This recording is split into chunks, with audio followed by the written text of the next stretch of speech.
Hola chicos, somos Sergio y Julia.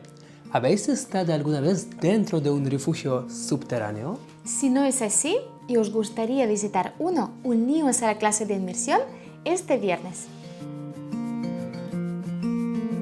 Durante la Guerra Civil Española, Barcelona sufrió varios bombardeos aéreos por parte de las fuerzas franquistas.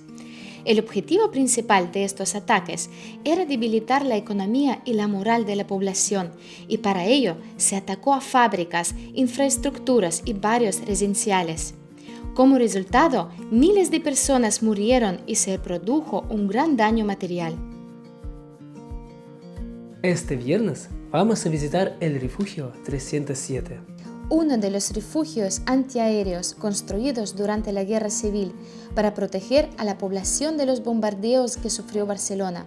Solo disponemos de 30 plazas, no os lo perdáis.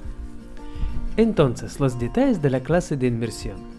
Hora de reunión es a las 10:30 para el primer turno. Para el segundo turno, hora de reunión a las 11:30. Punto de encuentro, Escuela de la Plaza Duc de Medinaceli. Las plazas son limitadas, así que apuntaos lo antes posible. Descubriremos la historia de Barcelona Junto con BSN Lib.